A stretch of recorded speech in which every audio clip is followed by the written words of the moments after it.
Hello, today we are going to be talking about Chopin and the Romantic piano music. Chopin was a virtuoso pianist. He was born in 1810 outside Warsaw. His father was French and his mother was Polish.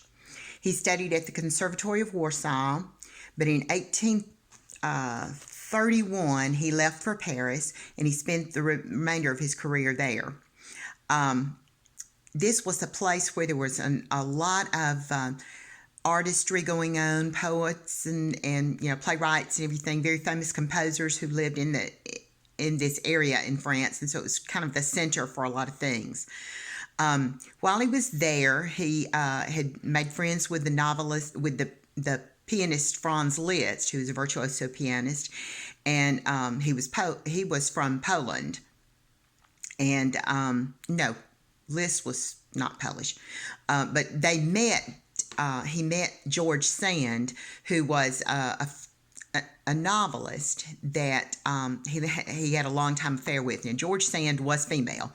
This was her pen name because many women were not allowed to do a lot of things, and so she wrote under the name George Sand. They started a long-time relationship, and for many years they were very close and were lovers and lived together. But towards the end of their relationship, they had a lot of conflict, a lot of jealousy and hostility. And so towards the end of his life, they were no longer together. He died of tuberculosis at the age of 39, so he didn't have a very long life anyway.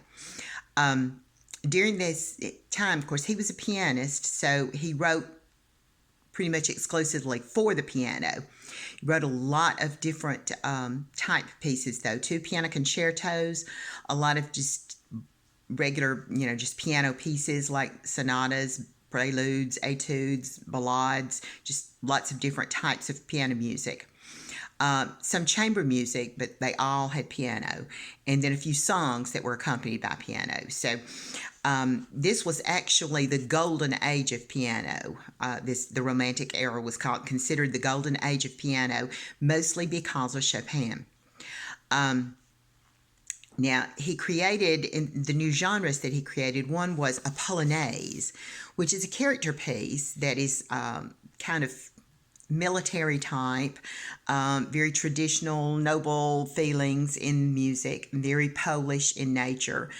So it's, all centered around their home country of Poland. And so it's very emotional and very symbolic of the country. Chopin also used something that came to be known as rubato, which is robbed time, basically keeping the left hand movement in very strict time, but the right hand was free to kind of speed up in places and slow down in others, and so it's called robbed time or rubato. Chopin was such a master at this. He was called the poet of the piano by Robert Schumann, and who was a friend and also musician of the time, and we studied Schumann in an earlier segment. Schumann dubbed Chopin the poet of the piano, and that name kind of stuck because of his use of rubato or robbed time. The piece that we're going to listen to is a polonaise in A major. It's very military, and it's probably pretty well known, and recognizable. So hopefully you've heard it before, but it is a piano piece. It's very short, and you should have time to listen to it in its entirety. So listen to now Chopin's Polonaise.